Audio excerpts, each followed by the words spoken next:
Bom, então agora eu vou demonstrar para vocês como é que a gente pode utilizar uma daquelas máquinas de tradução da Universidade de Helsinki que já estão treinadas. Então o primeiro passo aqui que a gente vai fazer é baixar as dependências, tá? Bom, agora que as dependências foram baixadas, eu vou mostrar para vocês como é que a gente pode utilizar uma máquina de tradução neural dedicada. E o que é uma máquina de tradução dedicada? É uma que ela foi treinada para traduzir somente de um idioma fonte para um idioma alvo. Então aqui no caso a gente vai utilizar uma máquina de Helsinki que eles treinaram para traduzir do espanhol para o inglês, tá? Que tem esse nome aqui, Helsinki-NLP Opus MTISIN, né? Então ela foi treinada naquele corpus, naquele diretório que nós vimos anteriormente. Então foi utilizado todos os corpos em paralelo que tinham entre espanhol e inglês. Para vocês consultarem todos os pares que estão disponíveis, vocês podem acessar esse link aqui do Hugging Faces, que é uma empresa que disponibiliza todos esses modelos, tá? Então aqui vocês podem dar uma olhada em todos os modelos que estão disponíveis, né? Em francês para o inglês, por exemplo, espanhol para o inglês, alemão para o inglês, russo para o inglês e assim por diante, tá? Aqui no caso a gente vai utilizar esse em específico. Para inicializá-lo, a gente só precisa colocar o nome dele aqui, passar como parâmetro para esse código. Aqui ele vai inicializar duas variáveis, uma com o modelo, que vai traduzir, e outra aqui é um tokenizador. Então, como é que funciona esse modelo de Helsinki? A gente passa primeiro os nossos textos para o tokenizador, ele tokeniza, esses textos são dados de entrada para o modelo, que vai traduzir. Ele vai fazer uma tradução em índices, ou seja, ele vai devolver números, e aí essa tradução a gente faz um pós-processamento com o tokenizador que vai converter esses números que foram traduzidos no texto, né, na tradução final. Então, o primeiro ponto aqui a gente vai inicializar, então, nosso modelo, o modelo de Helsinki, que vai traduzir de espanhol para inglês. Vamos lá, então. Está lá, o modelo foi inicializado, e é da seguinte forma que funciona a tradução.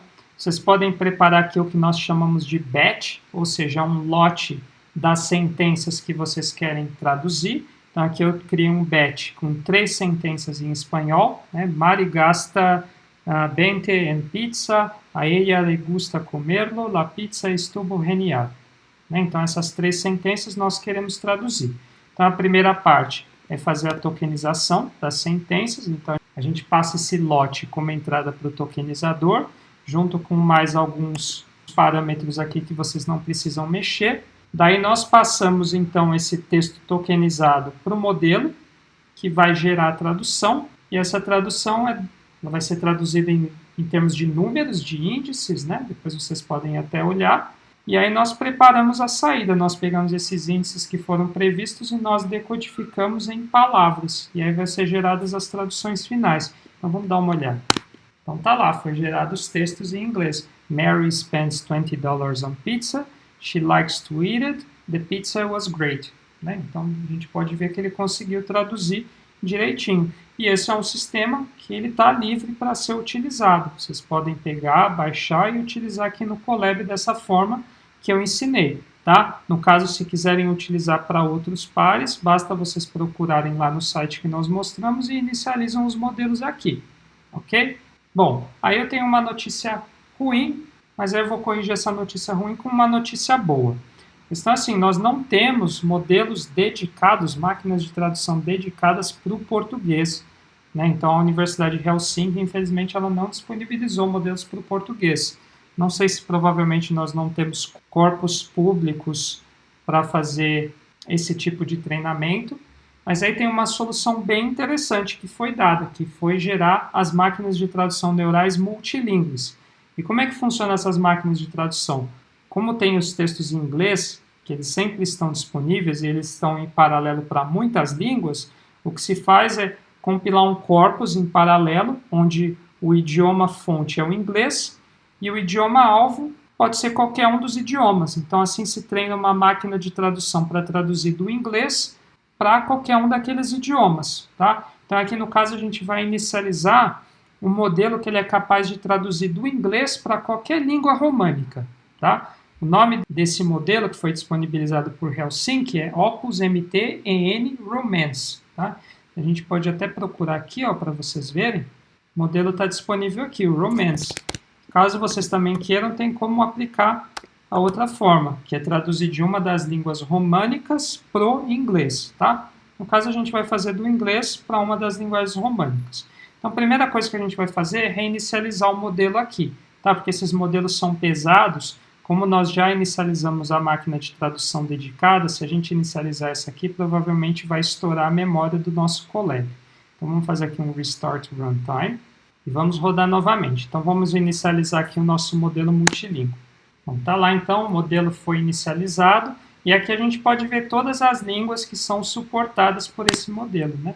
Vocês podem ver aqui, ó. Então, eu posso traduzir do inglês para o francês, espanhol, italiano, português no geral, português brasileiro, romeno, português brasileiro e assim por diante, né? Espanhol, olha quantas versões do espanhol está disponível, né? Espanhol da Espanha, espanhol do México, espanhol da Argentina, assim por diante, tá? Então, para fazer essa tradução é muito semelhante com o que nós vimos anteriormente. Eu defino um lote das sentenças que eu quero traduzir. A única diferença é que eu tenho que levar em conta esse prefixo aqui, né, que é esses símbolos aqui, acompanhados de um ID e finalizados com esse símbolo. E o que é o ID? É o código da língua para a qual eu quero traduzir o texto, tá? Então, os textos de entrada em inglês, eles são dados com esse símbolo, que vai com esse prefixo, que vai marcar o idioma no qual ele tem que traduzir. Então, aqui eu passei 3 textos, tá? Que eu quero traduzir para o português brasileiro. Então, está marcado aqui. A partir dessa marcação desse prefixo, a máquina de tradução neural vai entender que eu tenho que traduzir para o português, tá? Então, aqui eu estou passando um lote de 3 sentenças, ok?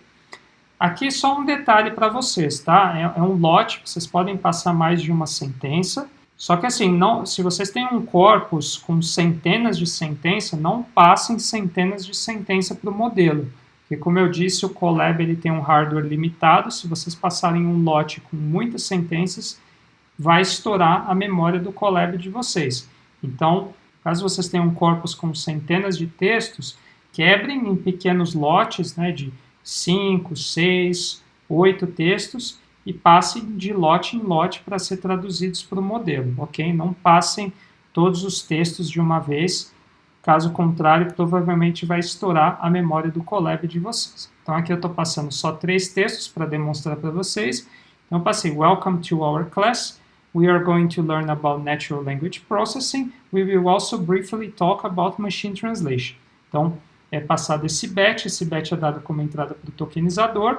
Os índices tokenizados são dados de entrada para o modelo, que vai gerar tradução em índices. Esses índices são convertidos, então, para texto. Então, vamos ver as traduções. Então, tá lá, traduziu certinho, certo? Bem-vindos à nossa aula.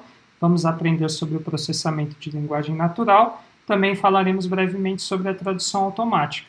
Então, é assim que se dá o uso de uma máquina de tradução estado da arte em Python, tá? Graças ao trabalho que foi feito pela Universidade de Helsinki, com outro grupo grande de pesquisadores em máquinas de tradução, e pela empresa Hugging Faces, que disponibiliza esses modelos de maneira open source, que a gente pode facilmente rodar no Colab com poucas linhas de código, como vocês viram aqui.